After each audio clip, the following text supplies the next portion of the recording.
Amém. Podemos fechar os nossos olhos para orar? Amém. Senhor Espírito Santo, nós entregamos este tempo em Tuas mãos, entregamos as nossas vidas nas Tuas mãos. Esta igreja é Tua, as nossas vidas Te pertencem. Nós vimos pedir que Tu possas vir tocar nos nossos corações nesta manhã, venhas ensinar-nos, venhas abrir os nossos ouvidos espirituais para ouvirmos a Tua voz e venhas preparar o nosso coração como uma terra fértil para que a Tua palavra seja uma semente que seja frutífera, que possa cair, possa germinar, que não seja roubada de forma nenhuma por nós próprios, mas que ela possa germinar e dar um fruto que permaneça, para que o nome do Senhor seja exaltado, o nome do nosso amigo mais fiel seja exaltado, o nome do nosso amigo mais belo seja exaltado e todo o mundo possa saber que há um Jesus que está vivo e que traz vida a cada um de nós. É o que oramos no nome santo de Jesus e para a glória do Pai. Amém. E amém. É nestas alturas que é bom a gente estar dentro de casa, não é? Com esta chuvinha boa e maravilhosa, que o Senhor nos possa guardar. Semana passada o Senhor ministrou-nos sobre as tentações que Jesus sofreu. Lembram-se? Para quem não viu, para quem não teve possibilidade, está no nosso canal do YouTube, podem ver essa palavra.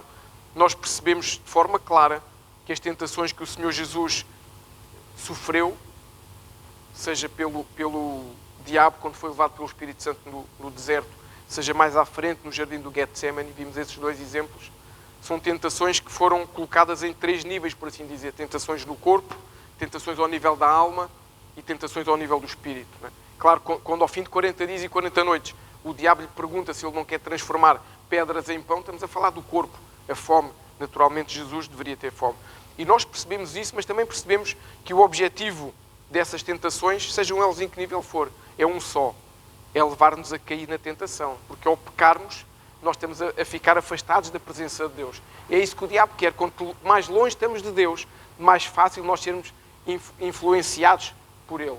Da mesma forma, nós em qualquer circunstância da nossa vida, se eu me afasto de algo, eu tenho cada vez mais dificuldade em olhar, ou em ouvir, em fazer algo de acordo com isso. Eu costumo dar o exemplo do treino físico. Se eu vou a um ginásio para ficar em forma, para ficar mais forte, para ficar mais saudável, à medida que...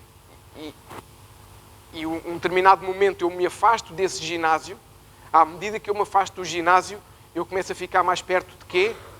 Dos pastéis de nata, das bolas de Berlim, dos croissants, dos rissóis, dos croquetes, das coisinhas boas, dos pastéis de vento, que é uma coisa maravilhosa, que aqui em Portugal não há, do caldo de cana. Eu começo a ficar perto dessas coisas todas e o que é que vai acontecer? O meu corpo deixa de ser transformado pelo Senhor Jesus, começa a ser transformado de outra forma. Portanto, quando nós nos afastamos de Deus, obviamente nos aproximamos de alguém. E é importante nós percebermos isso. E a presença de Deus é algo que nós experimentamos ao nível do nosso espírito. Nós não experimentamos de Deus de outra forma. Amém?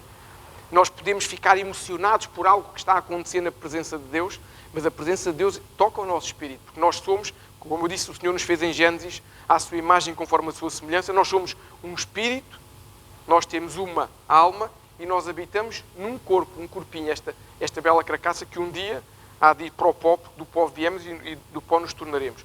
Então, a presença de Deus toca no nosso espírito. Por isso Jesus, um dia, estava a falar com Nicodemos, que era um homem que conhecia a palavra, e lhe explicou, para tu seres diferente, não basta ouvires a palavra. Para seres diferente, não basta tu conheceres, na altura eles não tinham a Bíblia, mas tinham a Torá, não basta conheceres a Torá, não basta ouvires o rabino, não basta ouvires os profetas, tens que nascer de novo. E Nicodemos ficou meio baralhado, mas vou nascer de novo como? Já sou velho, vou voltar para o ventre da minha mãe.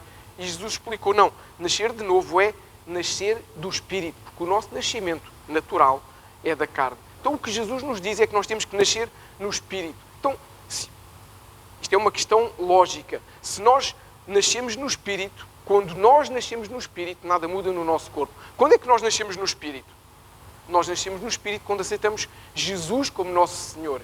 Consequentemente, será o nosso Salvador. Mas o que nós temos que aceitar é Jesus como nosso Senhor. Eu conheci uma pessoa há uns anos atrás que era crente há mais de, 40 anos e quando eu estava a ministrá-lo, quando lhe falei em renovar a aliança com Jesus, declarar que Jesus era o seu Senhor e o seu Salvador, ele me disse que nunca tinha feito isso. Na igreja do Brasil, onde ele viveu a vida toda praticamente, o que ele tinha feito era aceitar Jesus como seu único e suficiente Salvador. Se nós formos à internet, vemos dezenas, centenas, milhares de pregações de igrejas em que quando fazem a oração de arrependimento para que a pessoa receba Jesus, lhe dizem que ela tem que aceitar Jesus como seu único e suficiente Salvador. Nós não precisamos de aceitar Jesus como nosso Salvador. A salvação que Jesus fez na cruz é algo que é inerente para todos nós, desde que, sim, digamos, eu quero que Jesus seja o meu Senhor. Porque eu não mudo nada na minha vida só porque Ele é o meu Salvador. Eu só sinto o dever de mudar a minha vida porque Ele é o meu Senhor. E quando Ele é o meu Senhor, eu estou a dizer que os meus pensamentos estão cativos a Ele. Eu estou a dizer que os meus desejos estão cativos a Ele. Que os meus comportamentos têm que ser comportamentos que honrem Jesus. Portanto, nós não podemos misturar as coisas. Claro que Jesus é o nosso Salvador, mas acima de tudo, o nosso Senhor. Então, quando eu nasço no Espírito, quando eu digo que Jesus é o meu Senhor, na realidade, nada muda no nosso corpo. Eu não sei se foi o vosso caso. Eu, na altura, já tinha falta de cabelo e continuei a ter falta de cabelo. No dia em que eu aceitei Jesus, está a fazer 20 anos, tinha falta de vista, continuei a ter falta de vista. Quem é mais gordinho, continua a ser mais gordinho. Quem é mais magrinho, continua a ser mais magrinho. No nosso corpo, não muda nada. E na nossa alma? Será que muda alguma coisa na nossa alma quando nós aceitamos Jesus, quando nascemos no Espírito? Também não. Porquê? Porque Jesus está a falar de nascer no Espírito, não está a falar da nossa alma. Então, quando eu aceito Jesus e nasço no Espírito, a minha alma fica a mesma. Como eu costumo dizer, se nós éramos gurus mal disposto, continuamos a ser o guru mal disposto. Aquela pessoa que está sempre do contra, aquela pessoa que é intolerante. A intolerância não é do Espírito. Uma das características do fruto do Espírito é a longanimidade, que vai fazer com que eu seja menos intolerante. Mas é a minha alma que faz essa gestão. Porque a nossa alma tem o quê? Na nossa alma está a nossa mente, a nossa vontade, as nossas emoções. Tudo está aqui na nossa alma. A nossa alma é uma coisa muito importante, se é que eu posso dizer coisa. Então, quando eu entro, nascendo de novo, no mundo do Espírito, por assim dizer, nada muda. Como eu disse, a minha mente está na alma. Se eu era inteligente, eu continuo inteligente. Se eu não era inteligente, eu continuo, não sou inteligente. Aliás, aqui há umas semanas, o Senhor Jesus ministrou-nos sobre termos a mente de Cristo, exatamente para nós não pensarmos, não, eu agora tenho a mente de Cristo, como diz na palavra, eu sou super inteligente, eu agora posso ir para a NASA. Não, nada disso. Eu sou a mesma pessoa. Eu tenho que ser trabalhado à medida que deixo o Espírito Santo trabalhar na minha vida. E como é que isso acontece? Acontece à medida que eu vou deixando que o Espírito Santo de Deus vá regenerando o meu espírito. Quando o meu espírito, porque quando nós aceitamos Jesus, o que a Bíblia nos ensina é que o Senhor nos coloca em nós o seu Espírito Santo. E nessa altura nós deixamos de ser considerados homens e mulheres naturais para sermos considerados homens e mulheres espirituais. Nascemos de novo. Algo está a mudar em nós. Então, à medida que eu vou abrindo o meu coração, como diz lá em Isaías, e o Senhor vai vindo com o seu sangue sobre a minha vida e vai regenerando o meu espírito, a minha alma começa a ser transformada. E eu deixo de ser esse guru mal disposto, deixo de ser essa pessoa tão intolerante e passo a ser, aos poucos, uma pessoa diferente. Deixa-me fazer uma pergunta. Vocês sabem que eu gosto de fazer perguntas mais ou menos provocatórias. Nós somos a mesma pessoa. Pensem para vocês. Se hoje analisares ao nível dos teus comportamentos, da forma de ser, és a mesma pessoa que eras há 1 ano, há 2 ou 3 ou 4 quando aceitaste Jesus?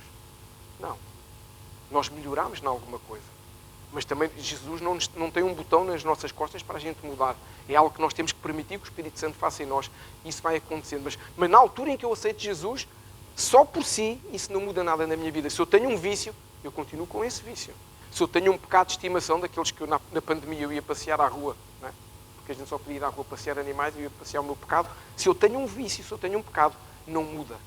Começo a ser o quê? Incomodado pelo Espírito Santo que me vai dizendo, isso não é bom, isso não é bom, e a minha alma começa a sentir-se inquieta e eu vou percebendo que tenho que mudar alguma coisa na minha vida. É esta regeneração do Espírito que vai mudar alguma coisa na minha alma. Mas é no Espírito que tudo acontece, claro, dependendo da forma como eu vou tendo maturidade espiritual e crescendo, assim o meu espírito vai sendo transformado e a minha alma vai sendo modificada para algo melhor, sempre. Se eu estou numa igreja, se eu aceitei Jesus estou na minha caminhada cristã, não interessa se 1 ano, se 10, se 20, e se eu não estou a ficar melhor na minha alma, alguma coisa está errada, e não é com Jesus, é comigo.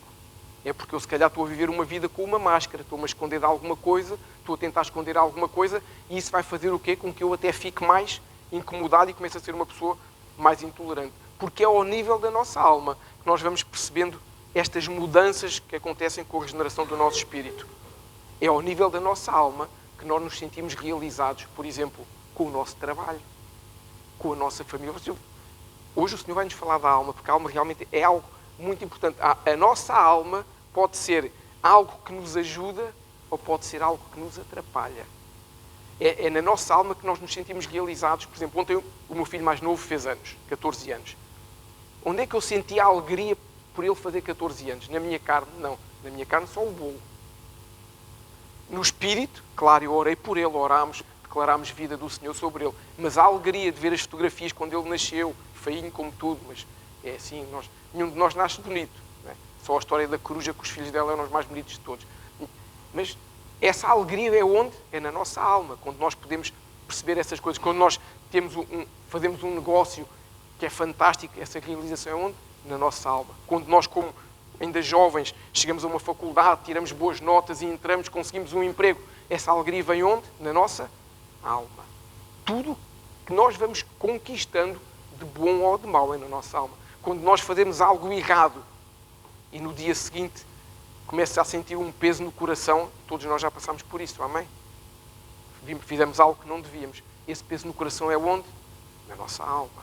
Não é no coração físico, é na nossa alma. Então, a alma é algo que é importante. Mas esta realização que eu estou a falar, que é importante, nunca acontece ao nível do espírito. A realização que nós temos ao nível do espírito é só a realização de estarmos com Jesus. Nem se pode chamar realização. Tem a ver com crescimento, tem a ver com intimidade, tem a ver com a forma como nós anelamos com Jesus e nos sentimos cada vez mais próximos dele. E eu sei que tu podes estar a dizer assim, não, pastor, mas para mim basta-me a realização com Jesus, não preciso de mais nada. Não é verdade. Se nós fizermos isso, nós estamos a mascarar as nossas emoções, estamos a não falar nelas, porque às vezes nos trazem dores por alguma razão, e achamos que somente com Jesus isso nos chega. É fantástico tudo o que temos no Espírito em Jesus, mas a nossa vida no dia-a-dia não é uma vida completamente no Espírito. Temos que gerir a nossa alma também. E é importante nós percebermos isto, porque são dois tipos de realização diferentes. Jesus traz-nos a realização espiritual. O que é a realização espiritual? Eu perceber que os dons do Senhor são ativados na minha vida. Eu perceber que o corpo de Cristo é edificado através da minha vida. É perceber que eu posso ir na rua e vejo uma pessoa enferma, vejo uma pessoa no autocarro, no comboio, num lugar qualquer, a chorar, que eu percebo que está com um problema e eu posso ir orar por essa pessoa, porque Jesus me diz para fazer isso. Eu posso chegar lá e dizer, Jesus te ama, qual é a situação que tu tens? E debaixo da palavra eu posso lhe dizer, não, o que estás a fazer não é isso, deves fazer assim. E essa pessoa pode mudar a sua vida. Isso é a minha realização espiritual. Isto não alegra a minha alma, isto alegra o meu espírito, porque eu estou a agir de acordo com o chamado que Deus tem para a minha vida, a cumprir o propósito que Deus tem para nós. O que é que o Senhor Jesus nos diz lá na grande comissão? Para sermos testemunhas dele até desde Samaria, que era o exemplo que eles tinham, até aos confins da terra. Ser testemunhas de Jesus é ser testemunha diariamente com o meu comportamento, com a forma como eu falo, com a forma como eu me visto, com a forma como eu me comporto em casa. Deixa-me dizer uma coisa. Não serve de nada se eu sou muito testemunha na rua e não sou testemunha de Jesus em casa. Alguma coisa está mal na minha vida. Se eu não sou testemunho com a minha esposa, com o meu marido, com os meus filhos, com os meus pais, algo está mal na minha vida. Eu estou a ler a minha Bíblia ao contrário. Não pode ser. Aliás, qual é o primeiro mandamento com promessa que Deus nos dá? Honra teu pai e mãe, os teus dias se prolongarão na terra. Então eu tenho que ler a Bíblia como um todo e perceber como isso pode mudar a minha vida para que outros sejam mudados. Deus faz primeiro em nós para que possa fazer através de nós noutros. E isso é importante nós percebermos. Mas não me desviando agora. São coisas diferentes. É a realização da nossa alma, da realização do meu espírito. E eu vou-te dar um exemplo bíblico claro, que está lá no início de tudo em Gênesis, que não precisamos de abrir para ser mais fácil, em que nos mostra que a nossa alma é realizada depois que Deus faz algo no nosso espírito, depois que Deus faz alguma coisa para mudar a nossa sorte. O que é que o Senhor, o nosso Deus Todo-Poderoso, fez quando viu Adão? A Bíblia nos diz logo lá em Gênesis que o Senhor olhou para Adão e Adão tinha perfeita comunhão com Deus no início, não via pecado, mas a Bíblia nos diz que Deus olhou para Adão e viu que o homem estava só. E a Bíblia nos diz, não é bom que o homem esteja só. E o que é que o homem tinha então? Solidão. A solidão é onde? É no espírito? Não. A solidão é na alma, porque é um sentimento. E Deus olhou para ele, da mesma forma que mais à frente, um dia Deus olhou para nós e Deus olhou para outros, mas Deus olhou naquele momento para Adão e percebeu que ele tinha solidão. Ele tinha comunhão com Deus? Sim. Ele tinha realização com Deus no espírito? Sim. Na carne? Também. Deus deu-lhe uma missão, dar nome aos animais, e ele estava a fazer as suas coisas. Mas na alma, ele não estava completo. Adão estava só. Então Deus já nessa altura percebeu, a alma é algo que tem que ser gerido bem. Então Deus a seguir faz o quê? Criou a mulher para que o homem não estivesse só. Vejam a preocupação que Deus tem com os pequenos detalhes. Deus, como ser todo-poderoso, omnipotente, omnisciente, percebeu, a alma dele tem que ser cuidada, porque eu só cuidando do espírito dele, tendo intimidade comigo, relacionamento comigo, isto não vai fazer com que esta solidão desapareça, porque é algo que tem a ver com a sua capacidade humana de sentir emoções. Então, Deus criou o homem como um espírito, claro, mas não o criou para estar só. Deus deu-lhe uma alma e deu-lhe um corpo. Então, quando nós percebemos isto, nós percebemos o quê também? Que Deus quis que o homem tivesse um preenchimento emocional da mesma forma que ele tinha um preenchimento no espírito, que era a presença de Deus. Por isso, quando nós estamos muito íntimos de Jesus, quando nós temos uma presença de Deus bem real nas nossas vidas, sentimos-nos preenchidos, mas se a nossa alma não estiver bem, este preenchimento não traz reflexo na nossa vida, não traz mudança na minha forma de falar, naquilo que eu ouço, naquilo que eu vejo, não traz reflexo nas minhas decisões. Por isso Deus cuidou de Adão, para que alguém lhe viesse ajudar a preencher a alma, da mesma forma que Deus preencheu o espírito. Então, o que Deus nos está a mostrar é que mesmo que eu e tu tenhamos comunhão com Ele, que é fantástico, como eu disse, isso por si só não faz com que nós tenhamos a vida e vida em abundância que Jesus fala. Pensa bem, quando Jesus foi à cruz por cada um de nós, o Senhor diz que foi lá para nós sermos livres. Mas Ele depois, mais à frente, também diz, eu vim para que tenham vida e vida em abundância. Então, se nós olharmos para esta frase, a vida e vida em abundância não tem a ver com o sacrifício que Jesus fez na cruz. O que Jesus fez na cruz tem a ver com a nossa libertação da escravidão que o diabo tinha sobre nós. Quando nós, depois de libertos, vivemos os princípios de Jesus, vivemos uma vida em abundância. Isso é onde é na nossa alma. Porque o Espírito, obviamente, se nós estamos íntimos de Jesus, o nosso Espírito está bem. Nós não temos dúvidas de quem somos. Nós sabemos que se formos a atravessar ali a rua e vier um caminhão desgovernado e nos atropelar, nós sabemos que quando abrimos os olhos encontramos o Criador. Se nós estamos íntimos de Jesus, é isto que acontece. Mas se eu estiver íntimo de Jesus e a minha alma não estiver a funcionar bem, eu vou ter dúvidas todos os dias sobre quem eu sou, onde eu estou, o que eu faço e o que eu devo fazer. E isso não é a vida e a vida em abundância que Jesus tem para nós. Por isso, hoje o Senhor nos vai falar sobre a alma. Talvez a gente possa pensar, mas a alma é um tema importante. A Bíblia fala-nos da alma. E tudo o que a Bíblia nos fala é porque é importante. Tudo aquilo que o Senhor tem para nós é porque é importante. Eu vou-te dar um exemplo e agora vou pedir que abras a Bíblia comigo. No livro de Hebreus, no capítulo 12, no versículo 14. E já te vou dar um exemplo porque é que a nossa alma pode complicar a missão do Espírito Santo. Hebreus, Novo Testamento, capítulo 12, versículo 14. Deixa-me fazer-te uma pergunta. Sabias que ter rancor e amargura é pecado? A gente às vezes acha que não. A gente acha que ter amargura no coração não é pecado. Amargura na nossa alma, ter rancor não é pecado, mas é pecado. Então, vê o que é que diz aqui em Hebreus, deixa-me abrir aqui, 12, 14. Diz assim, segui a paz com todos e a santificação, sem a qual ninguém verá o Senhor. Então, se ninguém verá o Senhor é porque está em pecado. Há coisas que é a lógica espiritual trazida para o nosso entendimento. Se não se vê o Senhor é porque está em pecado, ou seja, o rancor e a amargura, que é a falta de santificação e a falta de paz. são um pecado e nos afastam de Deus. E onde é que isso é tratado? É no espírito? Não. É na alma. É a nossa alma que tem que ser tratada para nós não sermos afastados de Jesus e acharmos que estamos a fazer tudo. Nós criamos muitas vezes na nossa mente, e sabem que nós ensinamos isso, nós queremos na nossa mente que vir ao domingo à igreja é uma obrigação, porque eu venho tirar o tiquê do culto para poder ir para o céu. E a Bíblia não nos diz nada disso. É fantástico estar na igreja? É. É maravilhoso ter comunhão com os irmãos na igreja? É. É bom vir adorar o Senhor, seja com gravação ou não seja? É. É bom vir ouvir a palavra de Deus? É.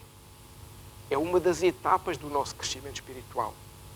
Não tira o nosso lugar no devocional com Jesus. Não tira o nosso tempo especial com Jesus. O tempo onde a gente rola no chão, onde a gente se entrega, onde a gente chora, onde a gente ri. Não tira. São coisas distintas. Então, e nós muitas vezes criamos isso. Não, se eu for à igreja todos os domingos, eu vou para o céu. A Bíblia não nos diz isso. E nós temos que perceber, tudo são pequenas peças do puzzle, como o Senhor um dia nos ministrou, que nos ajudam a fazer a caminhada certa. Mas, na verdade, se eu não trouxer a santificação do Espírito, porque o Espírito Santo é santo, amém? O próprio nome diz isso. Se eu não trouxer a santificação do Espírito Santo para o meu espírito, e isso não vier contagiar a minha alma,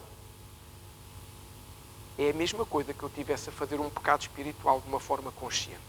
É a mesma coisa que eu quebrasse um dos 10 mandamentos.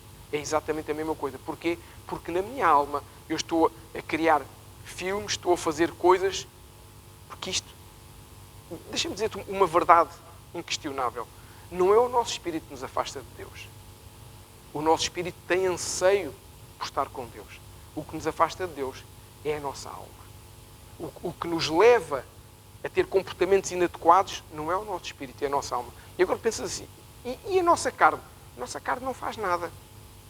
A nossa carne é o invólucro que nós temos para viver, mas é a nossa alma que comanda a nossa carne. Então, quando o meu espírito está alinhado com o Espírito Santo, quando a minha alma está alinhada com o meu espírito e obediente ao meu espírito e não tem devaneios, a minha carne está feliz e contente e tudo lhe corre bem ao nível físico e cumpre o seu papel. Mas a minha alma é que me pode afastar de Jesus. Quando eu decido pecar, pensa assim uma coisa. Aquele exemplo que eu costumo dar aqui do Pingo Doce. A gente vai ali ao Pingo Doce e resolve pegar numa maçã, meter no bolso e trazer sem pagar. É pecado, amém? Estamos a roubar. É a nossa mão que tem um espasmo e pega na maçã e traz? Ou é o nosso cérebro, o nosso coração, a nossa mente, a nossa vontade que diz: ninguém está a ver. Bifa aí uma maçãzita. A nossa carne não tem essa capacidade. É a nossa mente que tem essa capacidade. A nossa carne faz a seguir o quê? Estica o bracinho, pega e põe no bolso. E vem a assobiar para ver se ninguém deu por isso. Mas é a nossa alma que fez esse comportamento. É a nossa alma que induziu a nossa carne a fazer alguma coisa. Então, é através da nossa alma que os nossos comportamentos e escolhas podem nos afastar de Deus, podem nos afastar da sua presença. Por isso, é tão importante falar sobre a alma. Por isso, o Senhor Jesus, numa das tuas palavras, numa das tuas passagens, e nós vamos ver isto no livro de Lucas, nos fala da importância de eu saber ter uma alma alinhada ou uma alma desalinhada. Abra a Bíblia comigo, se faz favor, no livro de Lucas, no capítulo 17. Vamos ler 3 versículos, do 30 ao 32. Lucas, capítulo 17, verso 30. Deixa-me abrir aqui a minha também. Já estamos todos lá? Hoje em dia, que é tudo no telemóvel, é fácil. Quando era no papel, quem não conhecia a Bíblia, ficava a suar. Nos Evangelhos não se suava muito. Quando é aqueles profetas menores do Antigo Testamento, ou aquelas primeiras Timóteo, é que o pessoal ficava ali um bocado, ainda por cima 2 ou 3 folhinhas só, que ficava-se ali em pânico. Então, Lucas 17, 30 diz assim: assim será no dia em que o Filho do Homem se há de manifestar. Naquele dia, quem estiver no telhado, tendo as suas alfaias em casa, não deixa a tomá-las, e da mesma sorte, o que estiver no campo não volte para trás. Lembrai-vos da mulher de Ló. Amém? O Senhor Jesus, neste capítulo inteiro, está-nos a falar de como será a sua volta. A volta de Jesus. Porque Jesus veio um dia que subiu aos céus, deu a sua vida por nós, mas o Senhor Jesus virá voltar para nos resgatar, para celebrar as bodas do Cordeiro com Ele e para que acabe este reinado ou este império das trevas na terra. E aqui nos diz que uns serão chamados para estar com Ele e outros não serão chamados para estar com Ele. Portanto, nós não podemos esquecer isso. A Bíblia nos ensina, se depois lerem mais à frente, e eu até sugiro que leiam este capítulo todo em casa, que é um capítulo muito bonito e que nos ensina muito. A Bíblia nos diz lá mais para a frente, 2 estarão a trabalhar num campo, um irá e um ficará. 2 estarão a dormir na mesma cama, um irá e um ficará. Está-nos a falar de quê? Que a salvação é algo individual, não é coletivo. Não é porque eu sou muito amigo do meu irmão, muito amigo do meu primo, muito amigo da minha esposa, muito amigo do meu marido, do meu filho. A salvação é individual, tem a ver com as nossas decisões, tem a ver com a forma como nós fazemos a nossa vida com Jesus. Mas aqui ele nos dá um alerta precioso que tem a ver com a nossa alma, que é o verso 32, em que o Senhor Jesus nos diz para nos lembrarmos da mulher de Ló. A mulher de Ló, que eu acredito que nenhum de nós sabe o nome. Alguém sabe o nome da mulher de Ló? Não é o pão de Ló, é a mulher de Ló. Não sabemos, sabem porquê? Porque a Bíblia não diz o nome da mulher de Ló. A Bíblia nos diz que o marido era Ló, nos diz que ele era sobrinho de Abraão, conhecemos essa história toda, mas não sabemos o nome dela. Mas sabemos que Jesus nos diz para nos lembrarmos dela. Não é para não esquecermos. Não esquecer é uma coisa, lembrar é diferente. Parece que é a mesma coisa. O não está a dizer que não. Não esquecer quer dizer que está por ali. Lembrar quer dizer para eu ter presente o exemplo da mulher de Ló. Porquê é que o exemplo da mulher de Ló é importante? Vamos agora ao primeiro livro da Bíblia, que é o livro de Apocalipse. Não, estão atentos, é Gênesis. Livro de Gênesis, vamos abrir a Bíblia no livro de Gênesis, capítulo 19. Vamos ver o resumozinho final do que aconteceu à mulher de Ló, porque é que Jesus nos diz para nos lembrarmos da mulher de Ló. Acharam que não íamos ler a Bíblia hoje? Não, a gente tem que ler. A Bíblia é o nosso manual de vida. Gênesis 19, verso 24. É mesmo o finalzinho de tudo para ser mais fácil para nós.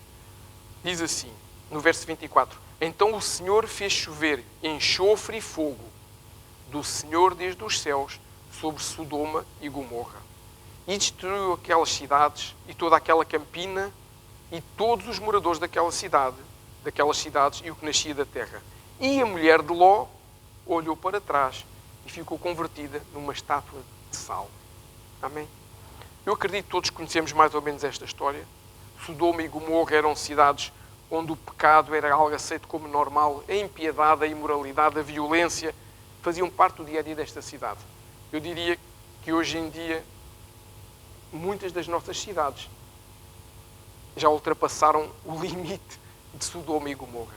Muitas das nossas nações da terra, infelizmente, já são bem piores do que eram Sodoma e Gomorra, e da mesma forma, e é tão aceito como era aceito naquela altura. Ou seja, ninguém dizia nada e todos gostavam do ambiente em que viviam.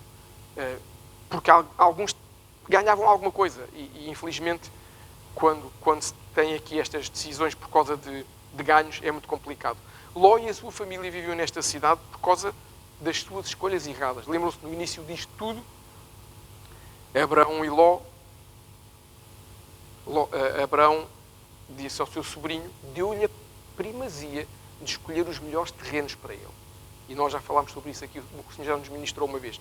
E Ló escolheu ir para as grandes cidades, onde viu que ali havia terrenos para ficar rico. Porquê é que Abraão, lembrando só esse detalhe que é muito importante, porquê é que Abraão, que tinha o direito e a primazia de escolher, não se preocupou com isso? Porque Abraão sabia que ele tinha a bênção de Deus. E quem tem a bênção de Deus não interessa o lugar onde está, o lugar vai ser abençoado e a pessoa vai ter a provisão necessária de Deus. Por isso Abraão sabia, Deus é comigo, ele que escolhe o que ele quiser, eu fico no terreno o pior que for, porque eu sei que Deus me vai abençoar. E assim deve ser connosco. Onde nós estamos, se tu no teu trabalho, de alguma forma, sentes que aquilo é o lugar errado, nós podemos transformar o nosso lugar de trabalho. Somos nós com a benção de Deus na nossa vida, somos nós com as nossas orações, somos nós com as nossas declarações proféticas, somos nós com o nosso testemunho que mudamos, porque Deus nos abençoa e os outros acabam por ser abençoados. Amém? Mas então, voltando aqui a Ló e à sua família, eles foram para esta cidade devido às escolhas erradas, porque ele viu o quê? O pilim. Ele viu a riqueza, ele viu a oportunidade de ficar rico. Então, Ele vivia ali, mesmo sabendo que os habitantes da cidade eram maus e pecadores. E se nós formos ler lá para trás, quando foi o momento em que ele escolheu ir para lá, a Bíblia nos diz que ele escolheu ir para um lugar onde os habitantes eram maus e pecadores. Portanto, ele sabia que eram maus e pecadores, mas não se importou de ir criar as suas filhas lá. Posso fazer aqui um parênteses? Sabe o que é que aconteceu às filhas de Ló? Depois disto tudo, porque toda a família sobreviveu, exceto a mulher de Ló, porque olhou para trás. Mais à frente, se vocês forem ler, não sei se é no 17, se é no 18, sou sincero, não me recordo, se forem ler com o detalhe, vão ver que quando elas chegaram, quando eles foram para a cidade de Zoar, onde ficaram em paz e viram a desgraça que aconteceu, a destruição de Sodoma e Gomorra, as filhas de Ló decidiram embriagar o pai para se deitarem com ele e terem descendência. Porquê? Porque quem é criado num ambiente de pecado, a sua alma tem o quê? Pecado. Mesmo o pai, tendo um tio que era Abraão.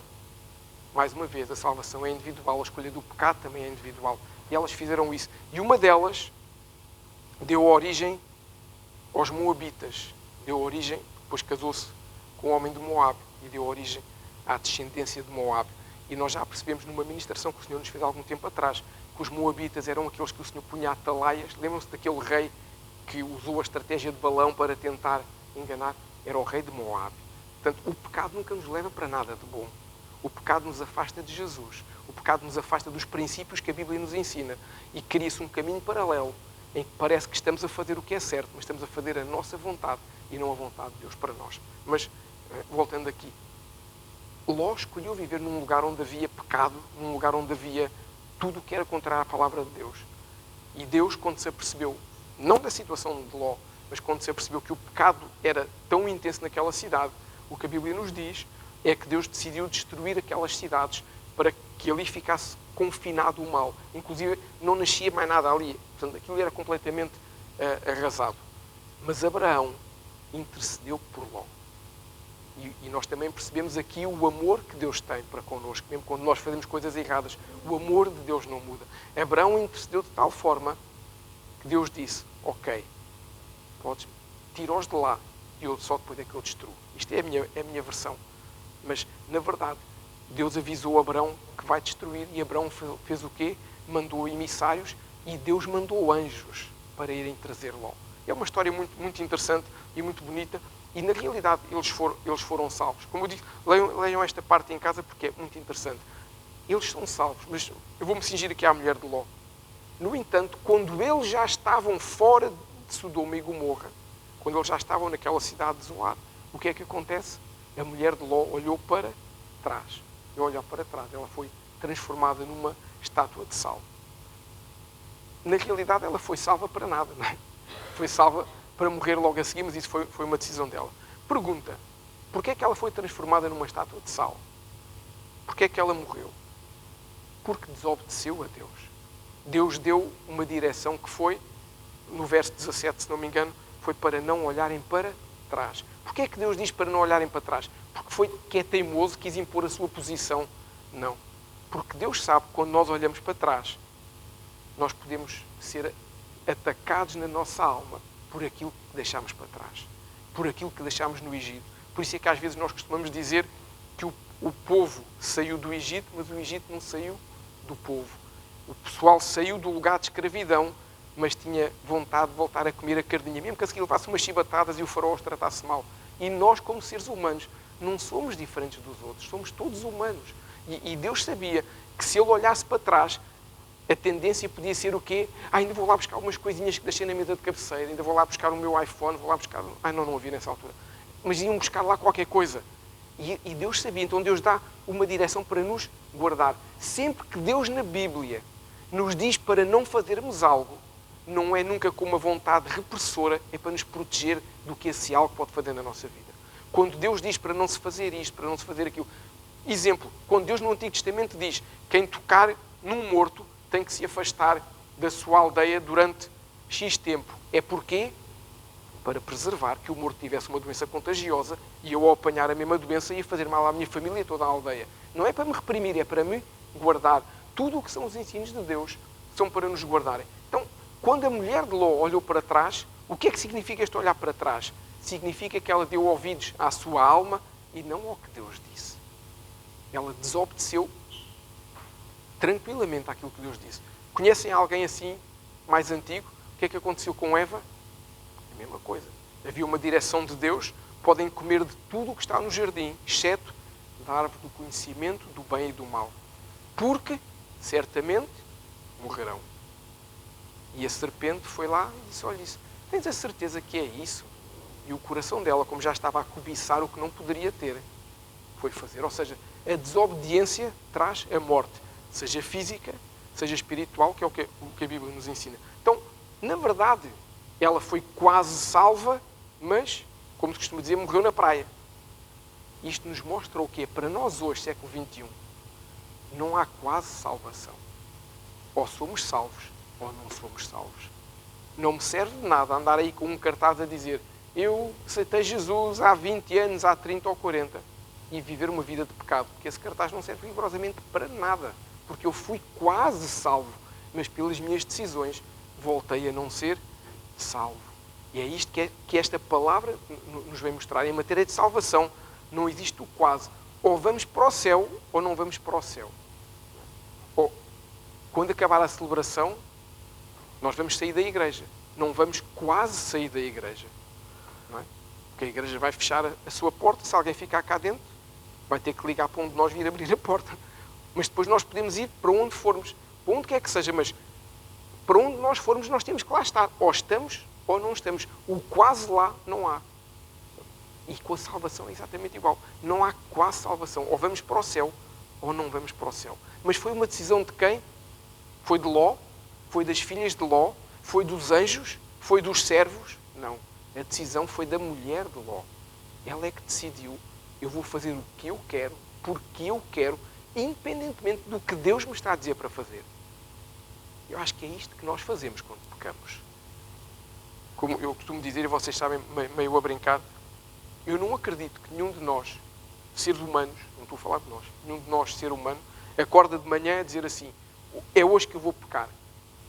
É hoje que eu vou roubar a maçã do Pingo Doce. Eu hoje vou para lá, logo de manhãzinha, quando todos estiverem de costas, vou... Não é assim. Só que as circunstâncias do dia-a-dia, as circunstâncias da vida, lá está. Eu não estou tão próximo de Deus como deveria, a minha alma começa a ganhar assim uma vontade muito forte e eu faço o quê? Faço o que não devo. E foi exatamente o que ela fez. Ela escolheu fazer o que ela queria e não o que Deus lhe mandou. Como eu disse há pouquinho, o povo quando estava no deserto, em vez de perceber, eu tenho que avançar por ali, Deus livrou. Parem bem para pensar assim. Se nós virmos isto do ponto de vista humano, não faz sentido nenhum o comportamento daquela gente. Eles eram escravos, eram maltratados, não tinham expectativa de vida nenhuma. Deus usa Moisés para os libertar do Egito. Eles saem do Egito e eles não saíram mal, eles saíram com os bens dos egípcios, que lhes deram os animais, deram-lhes ouro, deram-lhes prata. Eles não fugiram do Egito, eles saíram do Egito. O faraó deu autorização para eles saírem. Eles saem com tudo. Eles chegam ao Mar Vermelho, veem lá o faraó e os seus soldados e Deus faz um milagre de abrir o Mar Vermelho. Ou seja, eles veem coisas fantásticas. Eles veem a última praga, que é os primogénitos morrerem todos, mas eles, como tinham colocado o sangue sobre o umbral da porta, os seus primogénitos não morreram. Claro, tudo a apontar para Jesus, a gente sabe. Mas eles não sabiam isso. Mas eles veem estes milagres todos, veem as 10 pragas, veem tudo, e no entanto há um dia que dizem, isto era bom, era quando a gente lá estava, comíamos carne. Ia ser de 6 em 6 meses, comíamos carne de rato, se calhar. Mas pronto, ou seja, nós às vezes esquecemos do que Deus já fez na nossa vida e decidimos andar pelo nosso meio. E esta gente que estava no deserto, quando decidiu lembrar-se do Egito e olhar para trás como a mulher de Ló, o que é que aconteceu? Aconteceu que chegaram quase à terra prometida, mas não chegaram. Morreram no deserto. Só chegou a nova geração, aquela que não foi conspurcada, perdoem uma expressão, pelo pecado dos seus pais e dos seus avós, aqueles que viam Deus como aquele que os guia e que os orienta. Então, é como a mulher de Ló, quase que se salvava, mas não se salvou. A verdade é que ficou transformada numa estátua de sal. Nós podíamos agora, teologicamente, entrar aqui numa ministração porque é que foi de sal e não foi de outra coisa qualquer, mas não vamos por aí, porque O que Deus tem para nós hoje tem a ver com a nossa alma e não com a questão espiritual de ser sal ou não ser. Por isso Deus se preocupou logo no Éden com Adão e com a nossa alma.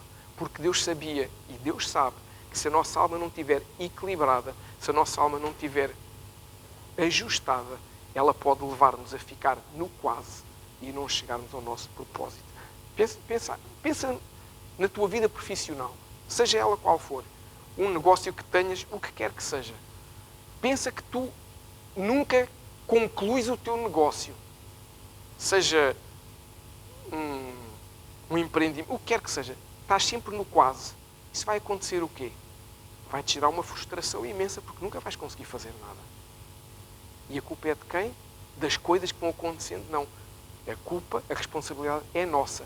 Porque a nossa alma não está tratada e como a nossa alma não está tratada, eu não consigo nunca, olho sempre para trás para aquilo que eu poderia ter e não tenho.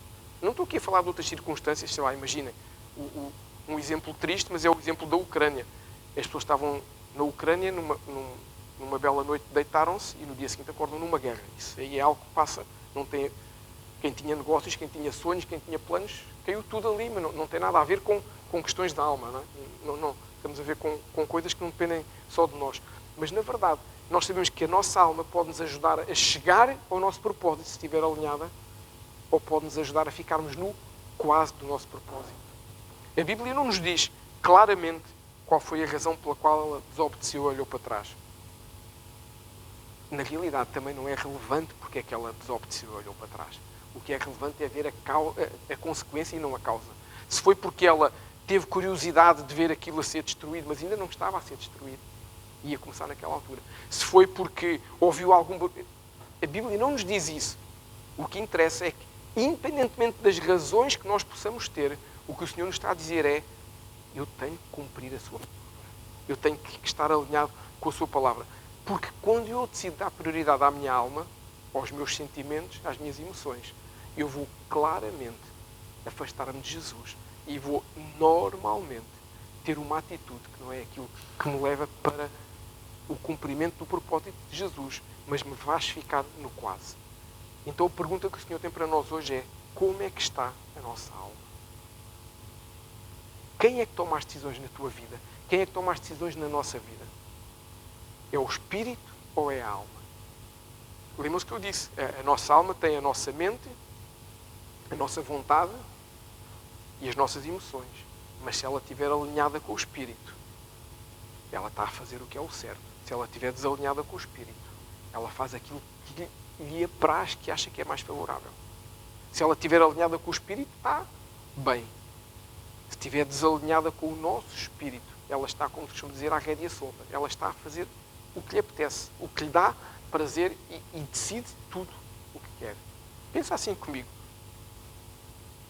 Faz essa análise. Tu olhas para trás, para o teu Egito, ou olhas para a frente, para aquilo que Jesus te proporciona? Se nós olhamos, temos o hábito de olhar para trás e pensar: antigamente assim, antigamente assado. A nossa alma não está bem alinhada com o Espírito. Eu não estou a dizer que nós deixámos de ter passado. Estou a dizer é que nós não podemos viver no passado. Não podemos viver no homem e na mulher que nós éramos antes de conhecer Jesus. Temos que viver, como a Bíblia nos diz, andarmos de glória em glória até chegarmos à estatura do varão perfeito que é Jesus. Este deve ser o nosso objetivo. Quando a alma está alinhada, é isto que nós devemos fazer. Deixa-me fazer uma pergunta. Tens muitas saudades da escravidão? Porque nós éramos escravos, mas às vezes só nos lembramos da carne que se comia de 6 em 6 meses, como os outros lá. O Egito saiu de nós? Ou somos só nós que saímos do Egito e da escravidão do mundo? Sabes que Abraão, agora passando aqui do Ló e da mulher de Ló, Abraão é um exemplo fantástico para nós. Abraão fez coisas erradas? Fez. Mas é um dos pais da fé, é um exemplo fantástico para nós. Porque Abraão decidiu, no Espírito, obedecer ao Senhor. Abraão decidiu, no Espírito, confiar em Deus. Não foi na alma. A confiança veio no Espírito. E nós sabemos que Abraão teve momentos difíceis. Claro que teve. Houve momentos em que as suas emoções o atraiçoaram. Claro, ele mentiu. Abraão disse para o rei que Sara não era sua esposa, era sua irmã. Na verdade era meia-irmã, mas não foi por aí. Ele jogou com as palavras. Porquê? Porque teve medo. As emoções traíram-no. Mas no fundo, ele foi abençoado por Deus. Porquê? Porque ele estava alinhado com o propósito de Deus. Porque ele vivia num lugar onde tinha tudo, junto com a sua parentela, era rico, não lhe faltava nada. E Deus disse-lhe, sai da tua casa, sai da tua parentela e vai para a terra que eu te indicarei. Na minha Bíblia, Abraão não perguntou onde era a terra. Na minha Bíblia, Abraão fez a trouxa e foi para onde Deus mandou. Essa prova de fé, essa prova de confiança, Deus respaldou mais à frente quando ele teve os seus momentos menos felizes. Ou seja, mas em nenhum momento, e ele teve 2 momentos menos felizes, Abraão, podemos dizer isso, em nenhum momento nós vemos Abraão a pensar assim. A Bíblia não relata Abraão a dizer, quando eu estava com o meu pai é que era bom. E naquela altura que não me faltava nada é que era bom. Não. O que vemos é ele a ser abençoado por Deus e a sua provisão a aumentar. E nós percebemos isto a um ponto tal que Deus lhe deu um filho nele que não podia ter filhos. Então, o que nós percebemos é, se a minha alma manda em mim, eu nunca vou experimentar o melhor que Deus tem para mim, como foi a mulher de Ló. Mas se a minha alma não manda em mim, eu vou experimentar o melhor que Deus tem para mim. Temos o exemplo de Abraão e podia dar outros exemplos. Dei o de Abraão porque era próximo de Ló e da sua mulher. E agora então tu talvez possas estar a pensar assim, ainda bem que eu não olho para trás. Ainda bem que eu não olho para o Egito. Então deixa-me provocar mais um pouquinho. Não olhes para trás, fantástico. Mas estás a avançar na tua caminhada? Porque se não estou a avançar na minha caminhada espiritual, está bem aquilo que a gente costuma ensinar, não é? O crente, vamos fazer ao contrário. No mundo natural, quem anda e para fica no mesmo lugar, é ou não é? No mundo espiritual não é assim. O crente está a caminhar. Quando o crente para, espiritualmente ele retrocede. Porquê? Porque deixamos de estar próximos de Deus. E quando deixamos de estar próximos de Deus, a nossa alma ganha força. E quando eu ando para trás, eu depois vou ter que galgar mais caminho. Então a minha pergunta para te provocar é exatamente isso. Não estás a olhar para trás, mas estás a avançar ou não estás a conseguir avançar? És hoje a mesma pessoa que eras ontem? És hoje a mesma pessoa que eras há um ano atrás? Ou hoje o Espírito Santo conseguiu regenerar alguma coisa em ti que te está a fazer ser diferente? Que te está a fazer não gostar de coisas que gostavas há 6 meses, há 1 ano ou 2? Se isso não acontece, alguma coisa está mal. Porque eu hoje não posso ser quem eu era ontem, senão alguma coisa já está errada. Se eu hoje não sou um pouquinho melhor do que era ontem, já estou a viver uma vida de engano e de máscaras. Somos perfeitos? Não. Mas temos que almejar ser perfeitos como Jesus. É isso que tem que ser. O nosso coração tem que ter o desejo de vou mesmo, como dizem em Gálatas, vou-me crucificar com Cristo. Porquê é que o apóstolo Paulo diz isso? Porque sabe que não é fácil a gente calar a nossa carne. Sabe que não é fácil calar a nossa alma. Mas sabe que é possível. Jesus ensinou-nos que é possível quando foi tentado e ganhou. Quando foi tentado e venceu, seja no jardim do Getsemane, seja no deserto, Jesus venceu. Então tu e eu podemos vencer quando somos tentados na nossa alma. Porque nós não somos tentados no espírito, normalmente. Somos tentados na nossa alma ou na nossa carne. Jesus foi tentado no espírito também. Mas nós podemos e devemos avançar. Pergunta, se não estás a avançar, porquê que não estás a conseguir avançar? Porquê é que hoje não és capaz de ler a Bíblia tal como não eras há 1 ano atrás, ou há 2, ou há 3? Porquê? Qual é a desculpa que dás para ti próprio, ou para ti próprio, para não fazeres isso? Qual é a desculpa que dás para, ao fim de não sei quanto tempo de estar com Jesus, não conseguires tirar 5 minutos, 10 minutos diariamente para ter o teu devocional com Ele? É falta de tempo? Não é. É falta de prioridade. Quando Jesus não é a prioridade na nossa vida, eu não arranjo tempo para Jesus. Quando Jesus é a prioridade na minha vida, eu arranjo tempo para Jesus. Tudo tem a ver com a prioridade que eu coloco na minha vida e, obviamente, com a forma como a minha alma está a gerir a minha vida. E é isso que nós temos que perceber. Porquê é que nós estamos a avançar? Sabes que há coisas que Deus pode fazer e há coisas que nós temos que fazer. Deus faz os milagres, nós fazemos as coisas naturais que dependem de nós. Vou-te dar um exemplo para te mostrar que não é invenção minha. Não, o pastor agora está a inventar isso. Não.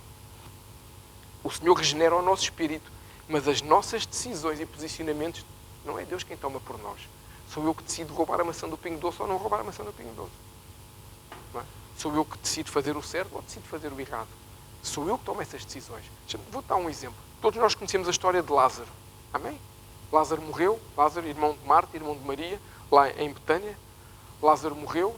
Chamaram Jesus, porque ele era amigo de Jesus. Ele não era só o irmão delas. Ele era amigo de Jesus. O Senhor tinha prazer em estar com aquela família, em estar com aquela casa. E Lázaro já estava no túmulo, na rocha, há 4 dias. E o Senhor já nos ministrou sobre isso. Porque é que Jesus demorou propositadamente 4 dias para lá chegar. Hoje não vamos entrar por aí, porque já é tarde. E o que é que Jesus fez quando lá chegou? Jesus foi tirar a pedra para pôr as mãos sobre Lázaro? Não. Jesus disse assim: alguém tira a pedra. Depois de tirarem a pedra, Jesus gritou: Lázaro, podes vir. E a Bíblia nos diz, claro, antes o Senhor agradeceu. O Senhor não fez uma oração daquelas fortes, como a gente tem o hábito de dizer. Jesus fez uma oração forte, morto há 4 dias. Não.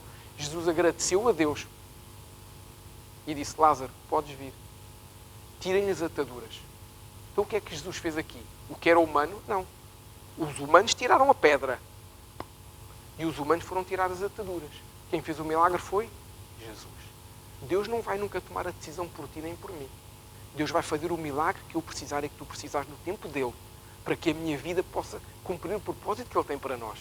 Mas a decisão no dia-a-dia, a pedra que eu tenho que tirar da minha frente, a atadura que me impede de avançar, de ler a Bíblia, de orar, de adorar, de ser santo, de não ver coisas que não devo na internet, de adorar o Senhor. Essas ataduras sou eu que tenho que tirar. Sou eu que tenho que dizer: não, hoje já gastei 8 horas no TikTok, vou gastar 10 minutos com Jesus. Não, hoje já gastei 6 horas no Facebook, vou gastar 1 hora com Jesus. Não, hoje já gastei 4 horas no Instagram, vou gastar meia hora com Jesus. Porque hoje em dia, nós, como dizia um pregador brasileiro aqui há algum tempo atrás, quando nós chegarmos ao céu e o Senhor nos perguntar: porquê é que não passavas tempo aos meus pés? Porque não tinha tempo. Aí Jesus pega no nosso telemóvel, lá no céu, e diz assim: Facebook, 10 horas por dia. Instagram, 3 horas por dia. TikTok, 25 horas por dia. E a gente não tem desculpa de chegar a Jesus e dizer: não temos. A tecnologia é boa. Antes a gente dizia: não tenho tempo. Hoje a gente pode ir no transporte. Quem diz que não consegue ler a Bíblia num ano, nós podemos ir nos transportes públicos, pomos uns fones e temos 50 Bíblias diferentes. Eu tenho mais de uma dúzia aqui no meu telefone e eu posso ir ouvir a Bíblia. Por exemplo, eu não consigo ler em andamento, eu enjoo com facilidade, mas eu consigo ouvir. Hoje em dia ninguém tem desculpa para estar a fazer a refeição, o jantar, o almoço e não estar a ler de uma forma auditiva, a ouvir a Bíblia. Hoje nós não temos desculpa para nada. Antigamente tínhamos. A Torá estava lá guardada na sinagoga. A gente tinha que deslocar à sinagoga. Tínhamos que não sei. Hoje não precisamos disso. Portanto, quem vier dizer hoje: não, é porque eu não tenho tempo, lamento informar, não lo creio. Portanto, são decisões da nossa alma. E são essas decisões da nossa alma que fazem depois o quê? Posso dizer uma coisa forte: se eu não tirar a pedra, Deus não faz o milagre. E ali houve vários milagres que Deus fez quando ressuscitou Lázaro. Não foi só ressuscitar Lázaro. Foi o impacto que isso teve em Maria e Marta e em toda aquela gente. O grande milagre é ressuscitar Lázaro. Os grandes, pequenos milagres são aquela audiência toda, como foi transformada. E eu tenho a certeza absoluta que a vida deles nunca mais foi a mesma. Então, para que o mundo que está aí fora tenha uma vida diferente, Jesus conta comigo e conta contigo para que isso aconteça. E isso só acontece se a minha alma estiver liberta, se a minha alma estiver livre. E Deus nunca faz a nossa parte. Por isso, quando o Espírito Santo regenera o nosso espírito, quem é que põe a nossa alma no lugar? Somos nós. Não é o Espírito Santo que diz à nossa alma. O Espírito Santo é um cavalheiro. O Espírito Santo tem, como as crianças estão a aprender lá em cima, as suas 9 características do seu fruto, exatamente para quê? Para domesticarem, perdoem-me a expressão, a nossa alma. Tornar a nossa alma mais saudável, tornar a nossa alma mais adequada. Se isso não acontecer, nós somos quase salvos como a mulher de Ló. Mas não somos salvos como Jesus quer que a gente seja. E nós estamos numa igreja com esse objetivo. O Senhor diz na sua palavra que não quer que nenhuma alma se perca. A igreja serve exatamente para isso. Para quê? Para nos ajudar para por vezes nos apertar a orelhinha, que às vezes não é fácil a gente ouvir certas coisas, eu sei, mas para nós podermos alinhar. Sabem que a porta é larga. Não, não, é estreita. Pois é, quer dizer que se a porta é estreita, se eu tomar balanço e não estiver alinhado, o que é que acontece? Parece aqueles desenhos animados do coiote, não é? Bate no poste. Pum! Então, se eu for para a porta estreita e não estiver alinhado, eu não vou conseguir acertar na porta estreita. Então, quando o Senhor Jesus nos ensina a nos lembrarmos da mulher de Ló, é porque é tempo de nós não olharmos mais para trás. Chega de nós pensarmos no Antigo Egito, chega de nós pensarmos naquilo que tínhamos, naquilo que não tínhamos, naquilo que fazíamos, chega de termos saudades da velha vida. E hoje é o dia em que nós podemos dizer ao Senhor Jesus, de uma vez por todas, eu não quero mesmo pensar mais na velha vida. Eu sei que vocês estão a ouvir o que eu estou a dizer e estão a pensar assim, mas será que o pastor acha que é fácil? Claro que não acha, eu sou humano como vocês. Claro que não é fácil. Não é? Claro que às vezes a nossa alma pensa coisas que a gente diz, ninguém vê, só eu é que vejo. Mas a decisão é sempre nossa. E às vezes não é só isso. Nós às vezes não tomamos a decisão certa por causa dos que ficaram no Egito e que nós ainda achamos que o que é que vão pensar de nós? Pensa assim. Quem está no Egito não interessa minimamente o que é que pensa de ti ou de mim. Interessa sim aquilo que Jesus pensa de ti ou de mim. Quando nós estamos alinhados com Jesus, é que nós podemos entender que outros podem ser chamados mais para próximo. Amém? Podemos ficar de pé para terminar, para orarmos. Porque hoje é tempo de nós dizermos ao Senhor, hoje é tempo de mudarmos a nossa alma. Hoje é tempo de nós podermos dizer, não quero mais isso. Hoje é tempo de nós podermos dizer que a nossa alma não manda em nós. Então fecha os teus olhos, deixa o Espírito Santo falar contigo enquanto oras.